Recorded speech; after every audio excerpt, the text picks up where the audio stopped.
Hi, this is Gwen Davis from Mind and Body Fitness Connections, coming to you today to discuss the myofascial continuities or myofascial meridians as outlined in Tom Meyer's book, Anatomy Trains. This will be the intro, just discussing what the fascial system is and how it affects our body, and then I'm going to have multiple parts talking about each of the 10 continuities. So basically the fascial system, what it does is it is a communication highway for the body.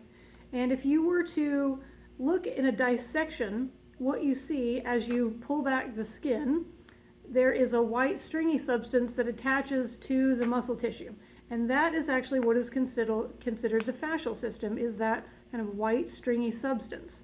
And it is not as affected with, it doesn't have as much blood supply to that tissue as, say, what the muscle tissue does. However, it is 6 to 8 times more highly innervated with nerves than what the muscles are. So that's why it is considered the communication highway. There's different muscles that are housed in what we call fascial bags. So again, just to demonstrate a couple, what we're going to talk about later are the different ones, like the superficial back line, the superficial front line, the deep front line, the arm lines. There will be several, and I'll do some different videos on those to discuss what muscles are in each one, as well as massage that can affect these tissues and also exercises that can affect these tissues. But whenever you have a firing pattern, let's say from either an injury or overuse that is not productive to the body, what you're going to do is, when these fascial tissues start to run crisscross patterns, then you're not going to get as good of that communication with the nerves. And it is actually going to create more pain in the body than, let's just say, what a knotted muscle would.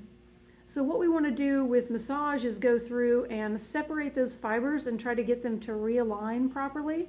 And what we want to do with exercise is strengthen and or stretch the lines as they need to be. So for instance, we tend to be more flexed forward in a posture throughout our day versus in an upright position. And we really don't do anything throughout our day where we're fully extending.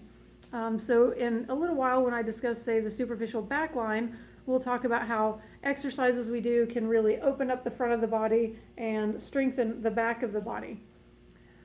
There are also, within each of these fascial meridians, there are corresponding acupuncture meridians. So, for instance, the superficial back line has the bladder meridian, the spiral line has the gallbladder meridian, and so on. And I'll talk about each of those as we break down those different systems.